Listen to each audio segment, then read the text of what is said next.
The Cambridge Dictionary word of the year, manifest.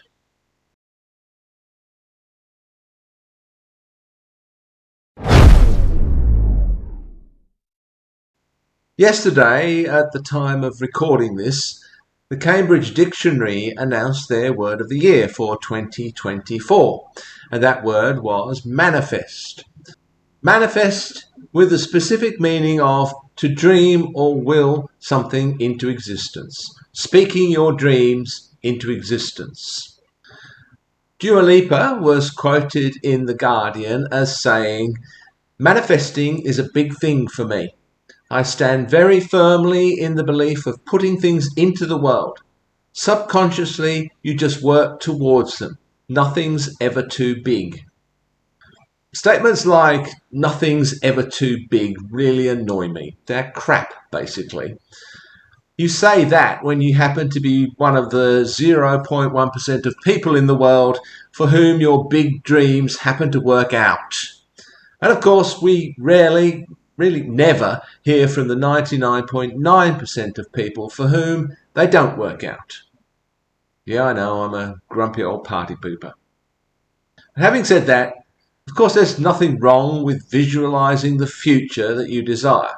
That's much more constructive than just having some vague aspiration. However, if you think you're influencing the outside world in some way rather than just yourself, then that becomes woo-woo, magical thinking. Obviously, the word manifest has been around for a long while with a variety of meanings, but this new usage has its roots in the spiritualism of the late 19th, early 20th century, describing the process of aligning your thoughts and desires with universal laws in order to bring them into reality.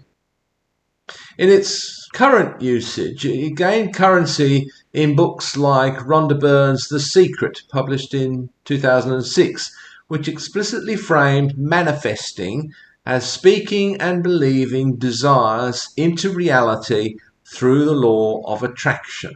Yes, the law of attraction. This is a philosophical stroke metaphysical concept, I guess, that suggests that thoughts and feelings can influence and shape reality. This idea first arose in the USA in the early 19th century within a movement known as New Thought, which, despite its name, sought to bring together a whole host of ancient ideas from earlier traditions like ancient Greek, Roman, Egyptian, Chinese, Taoist, Hindu, Buddhist, and so on. Like many new movements, it seeks to present itself as recovering some ancient lost truth. The belief in the law of attraction is based on the idea that people and their thoughts are made from pure energy and that like energy can attract like energy, thereby allowing people to improve their health, wealth, or personal relationships. Insofar as this is just about changing your own perceptions and attitudes, I have no real problem with this. But if it becomes about, in some mysterious way, actually affecting the world around you, then I think you're entering woo-woo land. Sometimes people will carry out various rituals to manifest what they desire. According to Sander van der Linden, a professor of social psychology at Cambridge University, which is again quoted in The Guardian, manifesting is what psychologists call magical thinking, or the general illusion that specific mental rituals can change the world around us. Manifesting gained tremendous popularity during the pandemic on TikTok with billions of views, including the popular 369 method, which calls for writing down your wishes 3 times in the morning, 6 times in the afternoon, and 9 times before bed. This procedure promotes obsessive and compulsive behavior with no discernible benefits. But can we really blame people for trying it when prominent celebrities have been openly manifesting their success? When celebrities like Dua Lipa and Gwyneth Paltrow ascribe their success to manifesting, it's not surprising that others will try it. Again, we only hear from the very few people for whom this seems to have worked. And again, I emphasize that there's nothing wrong with positive thinking, self-affirmation, goal setting, visualizing success, all of those things. But when you begin to believe that you're influencing the world around you by the power of your thoughts or by some kind of energy, well, woo-woo land.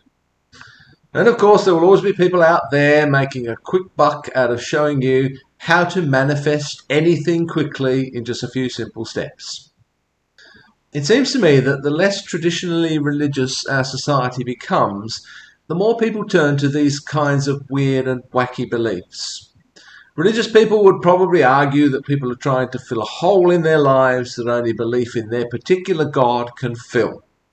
I would argue, on the contrary, that it demonstrates that conventional religion is itself just another manifestation of this kind of superstitious, magical thinking.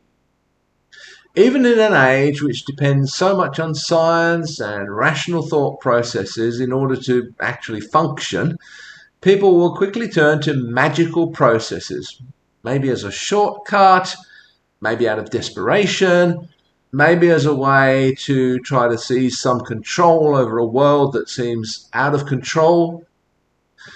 Maybe it's the same thing that drives people towards Disney movies and fantasy and science fiction, a desire to escape a mundane and perhaps a little frightening reality. Woo-woo becomes very popular and very easily marketable under such circumstances, as used to be the case for traditional religion. The latter now has some less demanding and less negative competitors. I think it's interesting that the Oxford Dictionary word of the year for 2024 is brain rot.